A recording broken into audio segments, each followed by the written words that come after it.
लखनऊ का एक आदमी इतर बेचने के लिए बंगाल पहुंच गया।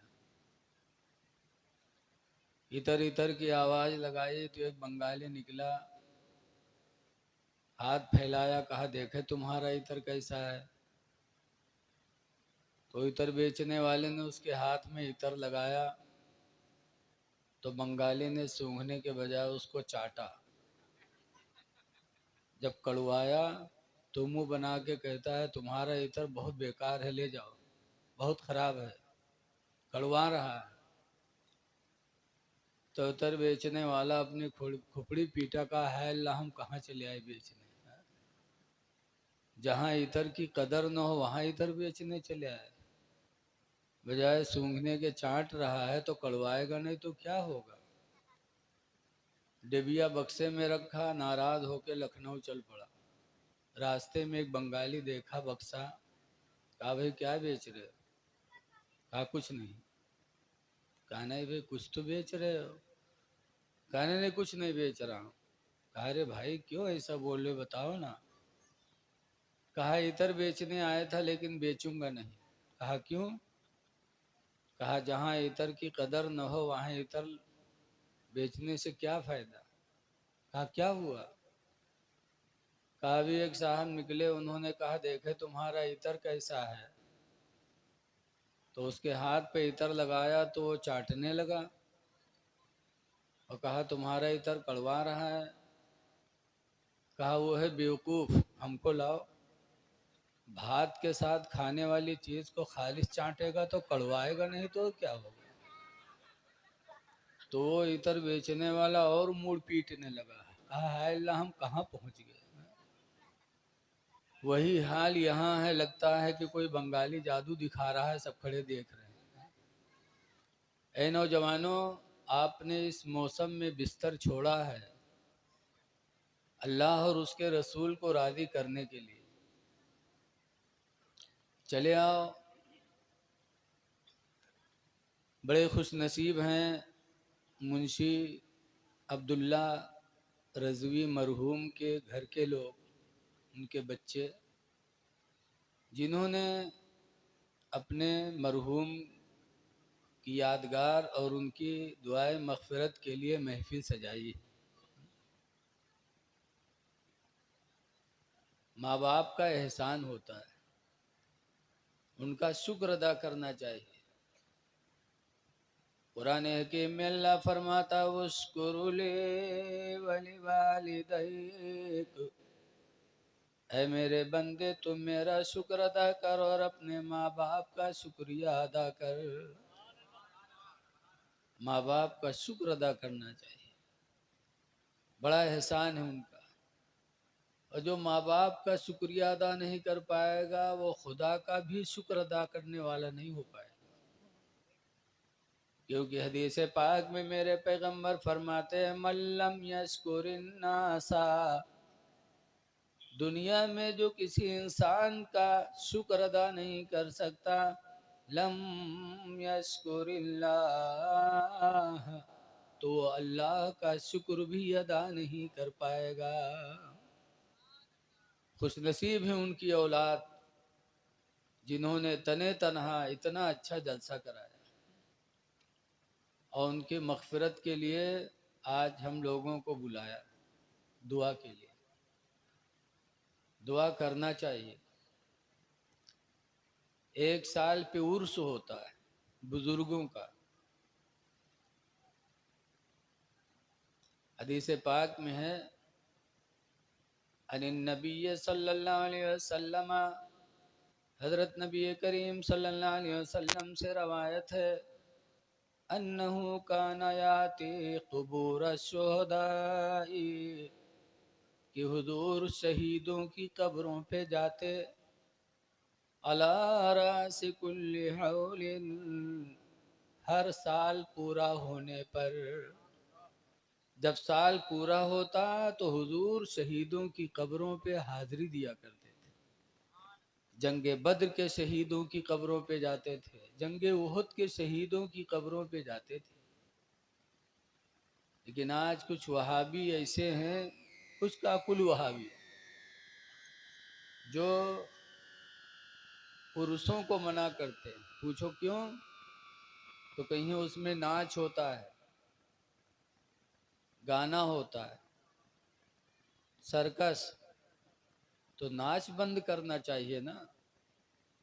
नाच बंद करो, सर्कस बंद करो, दूसरी बुराइयों को उर्सों से खत्म करो, न कि उसकी वजह से उर्स ही खत्म कर डालो। वरना इनको कहना चाहिए कि नाक पे मक्खी बैठ जाए तो मक्खी न भगाओ, नाके काट डालो। बोलो, वहाबियन का यही कहे चाहिए, इनका काटे चाहिए नाक। अरे नाक पे मक्खी बैठती है तो मक्खी भगाना चाहिए ना, न कि नाक ही काट देना चाहिए। उर्सों में अगर कोई रेंडी बुला के नाच करवाता है तो उस नाच को खत्म करना चाहिए। उर्स बिला शुबह अच्छी चीज है, दुआ की जाती है, कुरान पढ़ा जाता है, लेकिन इन लोगों को वो आयत नजर नहीं आती। कुरान हकीम में सल्ली अलैहिम, ऐ नबी तुम लोगों के लिए दुआएं करो, फ़इन्ना सलातका सकनुन लहुम, बस बेशक तुम्हारी दुआ उनके लिए सुकून बनेगी। दुआ करोगे लोगों के लिए तो दुआओं से उनको सुकून मिलेगा। तो इका वहाबी वे नहीं सुनावत, इका सुनावत लैसा लिल इंसानी इल्ला मा सआ, कि कुरान में है इंसान के लिए नहीं है मगर वही जो उसने कमाया। ये भी कुरान की आयत है, इस पर भी हमारा ईमान है, उस पर भी हमारा ईमान है। ये इसलिए आयत नाजिल हुई कि ताकि इंसान दूसरे आमाल का भरोसा करके आमाल छोड़े ना, कि दूसरे के अमल का भरोसा ना करो, अपने लिए आमाल जमा कर लो, अपने आमाल अपने काम आएंगे। इसलिए अमल से पीछे न रहो। यह आयत करीमा पर भी हमारा ईमान है और उस पर भी ईमान है कि दुआ दूसरे के लिए सुकून का जरिया बन सकती है। ये लोग एक आयत को मानते, दूसरी आयत को नहीं मानते, आधी आयत को मानते, आधी आयत को नहीं मानते। जैसे एक जगह में तकरीर कर रहा था, नानपारा शंकरपुर चौराहा के पास एक गांव है बेलवा। मैंने बयान किया कि एक हाजी क़यामत के दिन खुद तो जन्नत में जाएगा और 400 लोगों की शफाअत करा के साथ में लेके जाएगा। अल्लाह वो मकाम हाजी को अता फरमाएगा। एक अजान देने वाला मस्जिद में क़यामत के दिन अल्लाह उससे फरमाएगा तू अजान पढ़। वो अजान देने वाला मैदान महशर में अजान देगा तो जहाँ तक उसकी आवाज़ जाएगी सबके बारे में अल्लाह उसकी शफाअत को कबूल करेगा। एक हाफिज़ कुरान घर के 10 लोगों की शफाअत कराएगा और वो 10 कैसे होंगे? हदीस में है कुल्लुहुम कद वजबत लहुमुन नारो, उनके 10 के लिए जहन्नम वाजिब हो चुकी होगी, फिर भी हाफिज़ कुरान की शफाअत से वो बख्शा जाएगा। तो जब ये सब शफाअत करा सकते तो रसूलों के रसूल क्यों नहीं हमारी तुम्हारी शफाअत कराएं? तो मजमा से एक ठेकेदार उठा, मालदार आदमी, बोले मैं डरात नहीं, खड़ा होएगा, कही अरे मौलाना का सफात सफात बक्कत हो, कुरान में तो लिखा है मंजल लजी अस्पो। तो हम कहा मंजल लजी अस्पो, लेकिन हाँ हम कहा मतलब? कहा कोई किसी की शफात नहीं करेगा। हम कहा अच्छा, और थोड़ा आगे पढ़ो, पूरी आयत पढ़ो। तो कहा था कहूँ हाफिज थोड़ो तो तुमका पूरा सुने। हम कहें हाँ, तुमको आधी आयत इसीलिए याद कराई गई है ताकि तुम बेराह हो जाओ, पूरी बात सुनो। अल्लाह कुरान में फरमाता है मन ज़ल्लज़ी यशफ़उ इंदहु, कौन है जो खुदा के नज़दीक किसी की शफाअत करे, यानी कोई नहीं कर सकता, इल्ला बिइज़्निही, मगर खुदा की इजाजत से। अल्लाह फरमाता है खुदा जिसको इजाजत देगा वो शफात करेगा, बगैर खुदा की इजाजत के कोई शफात, तो अल्लाह जिसको इजाजत देगा वो शफात करेगा। तो निरहू घिरहू कहीं हदी शफात की इजाजत, जो अल्लाह के बंदों में अच्छे होंगे अल्लाह उन्हीं को तो इजाजत देगा। ये आधी आयत याद कराते हैं, आयतों में कतर ब्यूत करते। जैसे एक जगह तकरीर हो रही थी, मौलाना कह रहे थे नमाज पढ़ो नमाज पढ़ो। एक आदमी खड़ा हुआ कहीं कहा मौलाना बार बार बक्कत हो, कुरान में तो लिखा है या अय्युहल्लज़ीना आमनू ला तक़रबुस सलाह, ईमान वालो नमाज के करीब न जाओ। कुरान ही मना करता है कि नमाज के करीब न जाओ, फिर क्यों कहे तो नमाज पढ़ो नमाज पढ़ो। तो कहा गया भाई थोड़ा और आगे तो पढ़ो, पूरी बात सुनोगे तब समझ में आएगी। नमाज के करीब जाने से मना कब किया गया? कुरान में अल्लाह फरमाता है, सही पढ़ रहा हूं, या अय्युहल्लज़ीना आमनू ला तक़रबुस सलाह, ईमान वालो नमाज के करीब न जाओ। कब? वअंतुम सुकारा, दरा हाले कि तुम नशा में हो। नशा में हो गए हो तो नमाज के किनारे न जाओ, वरना पता नहीं तुम नमाज में क्या क्या बकोगे। नशेड़ियों को देखो क्या से क्या कहते रहते। तो जब पूरी बात नहीं सुनोगे तो बात बिगड़ जाएगी। ये सब आयतों में कतर ब्यूत करते। जब दुनिया के सामान में कतरे लागो तो सामान खराब जाते, और आयतों को कतरोगे तो ईमान खराब जाएगा। एक नवाब साहब थे, ससुराल से दावत आए, पैजामा रहा गड़बड़, तो सोचे नवा पैजामा सिलाई ले। तो गए कपड़ा लेके आए, पैजामा के तके दर्जी की दुकान पर गए, दिहिन तो दर्जी बड़ा ईमानदार रहे। बहुत से दर्जी तो चोर होते, ऐसा काट कूट मचही कि उटंग कह दें, लेकिन वो दर्जी बहुत सीधा रहा है। जत्ता पैजामा के कपड़ा नवाब साहब ले गए, पूरे कपड़ा के पैजामा बनाए दी। अब जब नवाब साहब नहा वहा के खुशी में पैजामा पहने तो पंजा उंजा सब गायब। बड़ा अफसोस हुआ। तो शाम को अपनी बीवी से कहा कि तुम्हारे मैके से दावत आई थी, पैजामा बनवाया, दर्जी ने लंबा कर दिया, जरा 4 अंगुल काट के उसको सी के दे दो। तो वो 65 साल के खुर्राइट बुढ़िया, गाल छुहारा में, मुँह में दांत नहीं, पेटे मात नहीं, खुर्राए पड़ी। रखो पैजामा, शाम हो गई, खाना बनाए कि तुम्हारा पैजामा सिले। लेकिन अब ससुराल का तवाजा मामला, तो नवाब साहब पैजामा ले गए कि अपने पतोइया के पास। पतोइया से कहने का 4 अंगुल काट के ऊंच कह दो।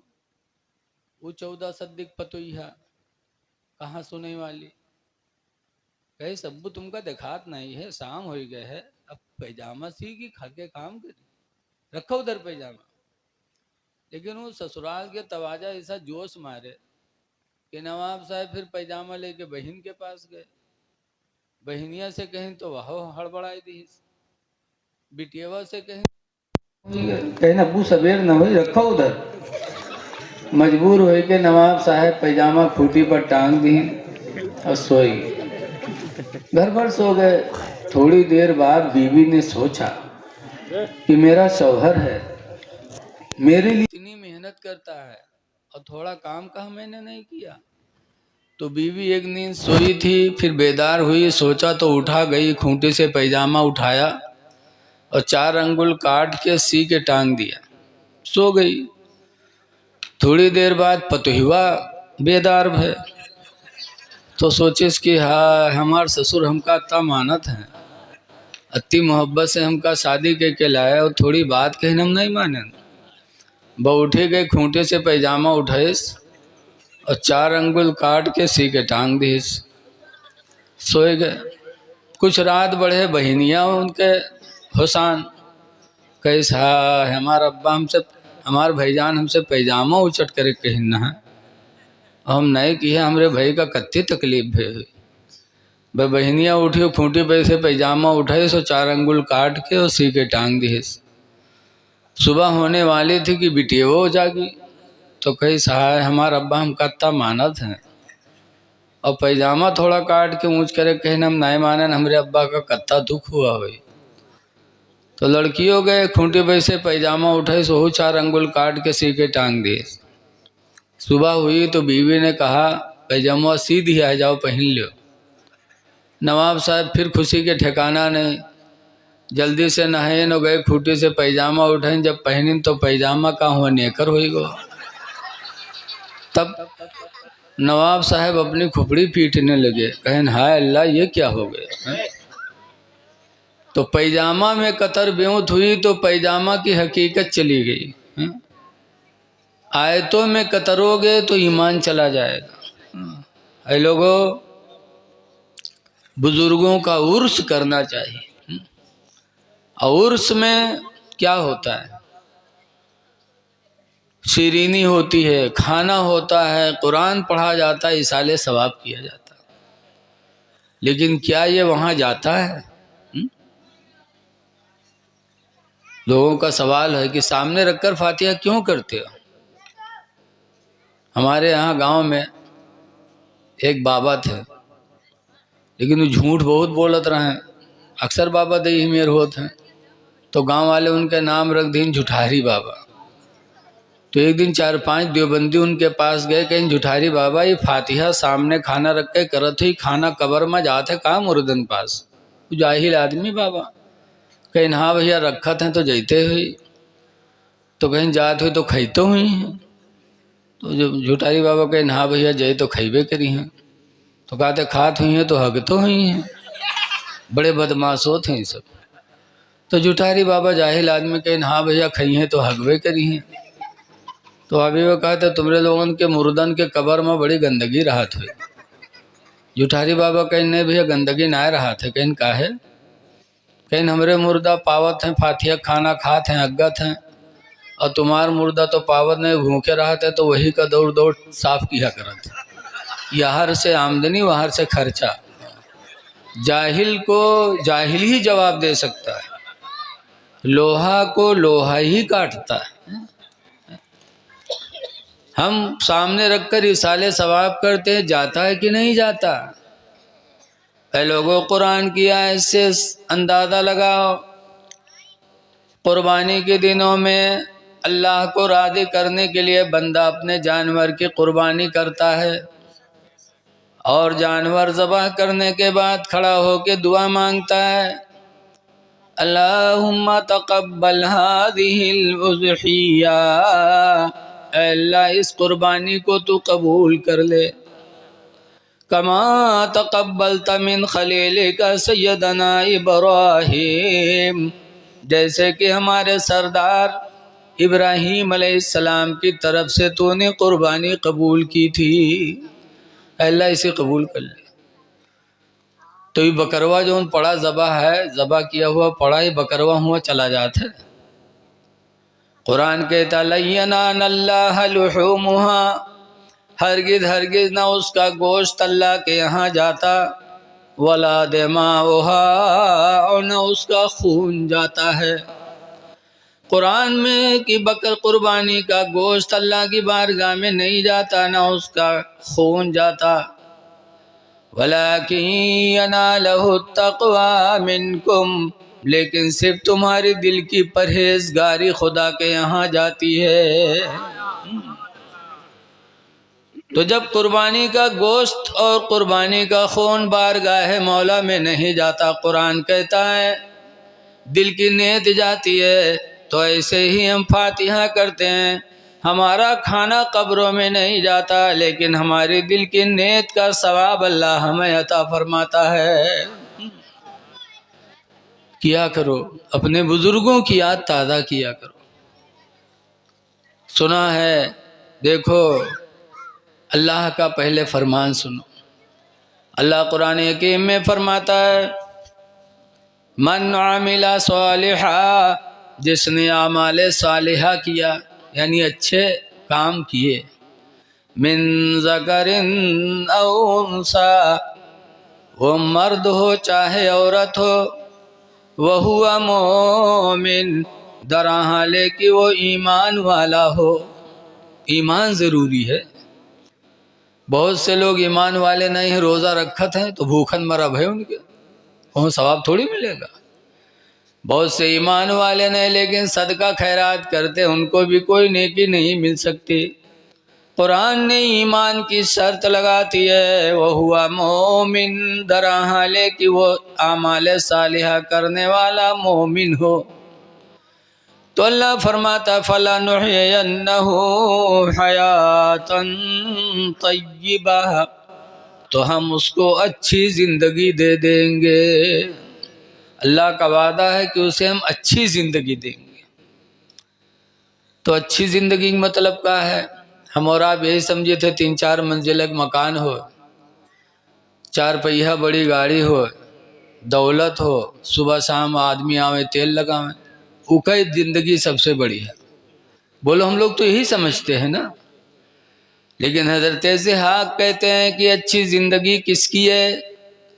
अच्छी ज़िंदगी का मतलब क्या है? तो हज़रत ज़िहाक फरमाते हैं अल्लज़ी याकुलु हलाला, अच्छी ज़िंदगी उस मर्द मोमिन की है जो हलाल रोज़ी खाए।